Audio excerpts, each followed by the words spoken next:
పాపం ఆయనకి సమాచారం కరెక్ట్గా అందలేదు. అందువల్ల మీడియా ముందుకు రావాలనే ఒక వెర్రి తపనతోటి పాపం ఆయన తోచింది ఏదో మాట్లాడారు. అయ్యా సత్యనారాయణమూర్తి గారు నమస్కారం. మీకు పూర్తి సమాచారాన్ని అందజేయాలనేటువంటి ఒక సదుద్దేశంతో ఇప్పుడు నేను ఈ వీడియో చేస్తున్నాను. ఒక సంతోషం అయింది కొంతవరకు మీ వీడియో. ఎందుకంటే ఒకప్పటి నా గురువులందరినీ నాకు గుర్తు చేసుకొని సంతోషపడేటువంటి ఒక సంతోషాన్ని నాకు ఇచ్చారు. మీరు ముందుగా మాట్లాడితే ఏమన్నారు, అసలు కామేశ్వరికి ఆ నీచుడు వాడి పేరు నేను ఎత్తాను, నీ గురువు కదా ఆయనకి ఏమీ సంబంధం లేదు అన్నావు. 40 సంవత్సరాల క్రితం మా గురువుగారు 40 ఏళ్ల నుంచి నాకు తెలుసు స్త్రీ పంచాల నలగకుండా కట్టుకుని వస్తారు, ధర్మమే మాట్లాడతారు, నీతే మాట్లాడతారు. అవినీతి అధర్మం ఆయనకి తెలియదు. 40 సంవత్సరాలుగా చూస్తున్నాము. అక్కడ ఉన్నటువంటి మేము అంటూ ఒక్కొక్కరి పేరు చెప్పుకొచ్చారు. రేమెళ్ళ సూర్యప్రకాష్ శాస్త్రి గారు. అయ్యా సత్యనారాయణమూర్తి గారు, మీకు తెలుసలేదు, నేను రాజమండ్రిలో చదువుకున్నా.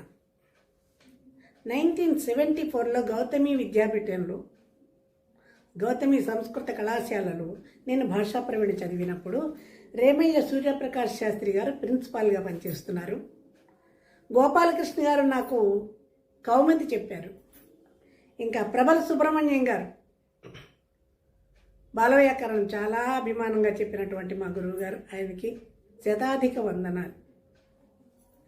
ఇంకా అక్కడే సాహిత్య విద్యాబోధన చేస్తున్నటువంటి కరిపత్తి పురుషోత్తమ శాస్త్రి గారు, మీకు తెలుసుండర్లేండి, ఆయన మా పెదనాన్నగారు. ఆ సంస్కృత కళాశాలలో నేను భాషా ప్రవీణ చదివాను. వీళ్ళందరూ నా గురువులు, అందరికీ కూడా శతాధిక నమస్కారాలు. వీళ్ళ గురించి చెప్తాయినా చివరిలో బేతవోలు రామబ్రహ్మం గారు, ఇప్పుడు మీరు చెప్తున్నటువంటి వీడియోలో వైరల్ అవుతున్నటువంటి గురువుగారు, హీరో గారు ఉన్నారు కదా, ఆయన మీ గురువు గారు కదా. ఆయనకి స్నేహితుడట బేతవోలు రామబ్రహ్మం గారు. గురువు గారు ఆయన, స్నేహితుడు కాదు.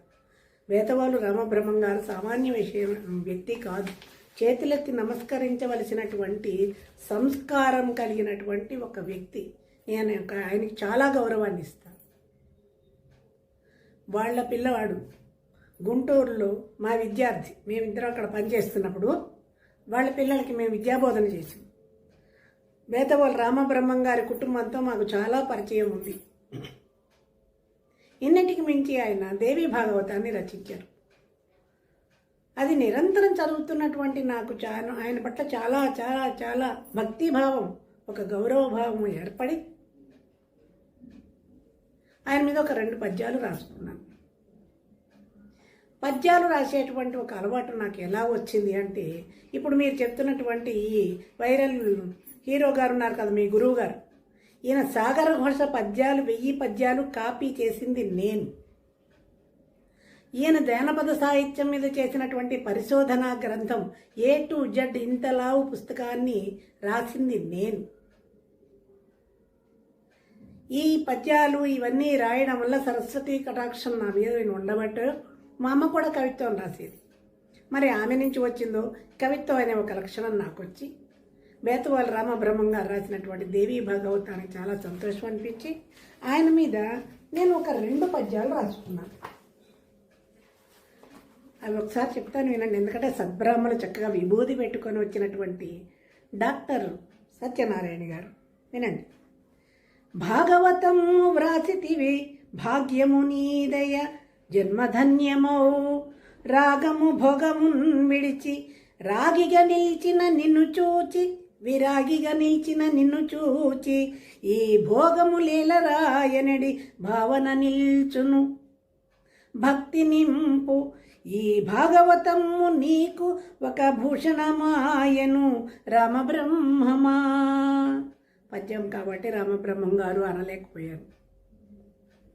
అమ్మను కొల్చువారిదరి ఆపదలేవియు చేరవంచు నే నమ్మితి రామబ్రహ్మమా.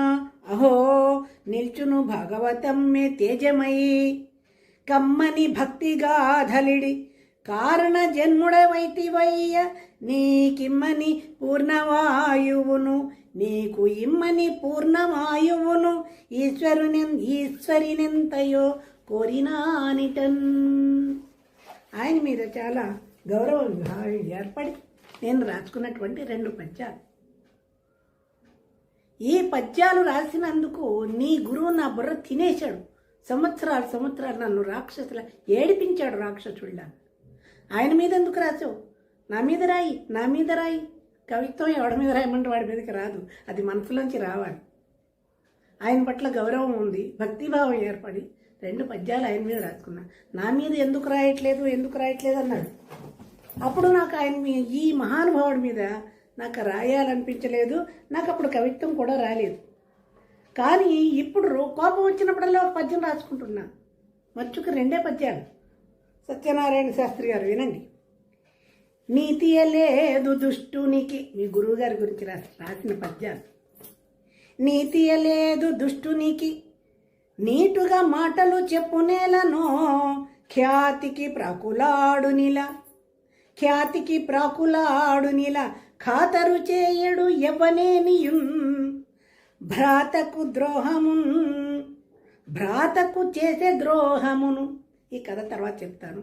భ్రాత సోదరుడు భ్రాతకు చేసే ద్రోహమును, భార్యని పలుకుచు భ్రష్టుడయ్యనే, నాతిని ముంచే మోహమున,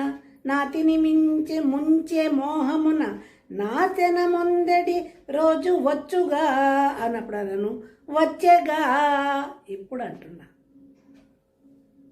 స్త్రీ అన్న చిన్న చూపు, ఆడదంటే చాలా అలుసు. స్త్రీ అన్న చిన్న చూపు, మనసంతయు హేయపు చింతలుంచు, తా మాయను చూపునెంతయును, మాయని మాటల